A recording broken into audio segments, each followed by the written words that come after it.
Bienvenue dans notre guide matière de chimie pour secondaire 5.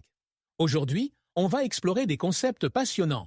Vous allez découvrir ce qu'est la structure de la matière, comment les réactions chimiques se produisent et pourquoi les propriétés des substances sont si importantes. C'est parti pour une aventure scientifique. Les atomes sont les briques de base de tout ce qui nous entoure. Quand plusieurs atomes se lient, ils forment des molécules. C'est comme un puzzle où chaque pièce joue un rôle essentiel. Regardons comment ces petites particules se combinent pour former des substances que nous utilisons tous les jours. La matière peut exister sous trois formes, solide, liquide et gaz. Par exemple, un glaçon, solide, fond pour devenir de l'eau, liquide. Puis, il se transforme en vapeur, gaz, lorsqu'on le chauffe. Ce changement entre les états de la matière se produit en fonction de la température. Les réactions chimiques se produisent quand deux substances se mélangent et créent quelque chose de nouveau. Par exemple, quand deux liquides réagissent, on peut voir des bulles ou un changement de couleur. Ces réactions modifient les substances pour en créer de nouvelles. Pour que la chimie respecte les lois fondamentales de la nature, chaque réaction doit être équilibrée. Cela signifie que le nombre d'atomes avant et après la réaction doit être exactement le même, quel que soit le type de transformation chimique. En d'autres termes, les atomes ne sont ni créés ni détruits au cours de la réaction.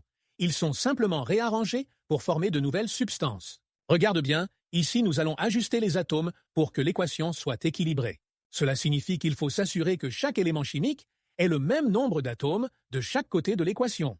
C'est ce que l'on appelle l'équilibrage d'une équation chimique.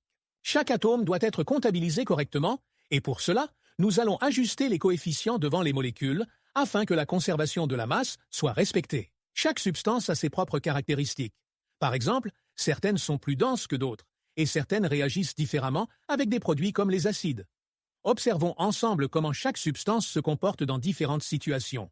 Les solutions sont créées lorsqu'une substance, comme du sel ou du sucre, se dissout dans un solvant, généralement de l'eau.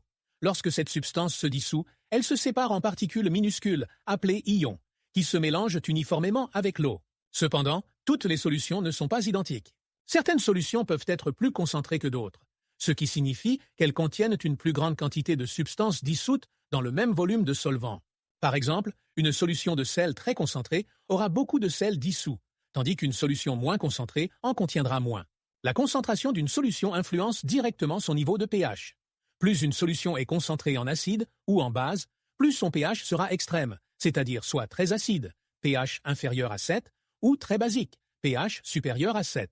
Par exemple, une solution fortement concentrée en acide aura un pH beaucoup plus bas, tandis qu'une solution concentrée en base aura un pH plus élevé.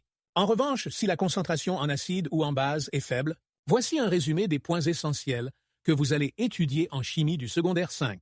Atomes et molécules. Tout est composé d'atomes, qui se regroupent pour former des molécules. Par exemple, l'eau est une molécule formée de 2 atomes d'hydrogène et 1 d'oxygène. État de la matière. La matière peut être solide, liquide ou gazeuse. Chaque état a des propriétés différentes. Les solides sont compacts, les liquides sont fluides, et les gaz occupent tout l'espace. Réaction chimique. Lorsqu'une substance se combine ou se sépare, une réaction chimique crée de nouvelles substances, comme dans le cas du vinaigre et du bicarbonate de soude, qui forment du dioxyde de carbone. Équilibrer les équations chimiques. Dans une réaction chimique, le nombre d'atomes avant et après doit être égal, respectant la loi de conservation de la masse. Solution et pH. Une solution se forme lorsque vous dissolvez une substance dans un liquide, et le pH mesure si la solution est acide, neutre ou basique. Si vous avez aimé cette vidéo, ne manquez pas nos autres contenus. Nous avons encore beaucoup d'astuces et d'explications pour vous aider à mieux comprendre les concepts scientifiques et mathématiques. Abonnez-vous à notre chaîne pour ne rien rater et rester à jour avec nos nouvelles vidéos.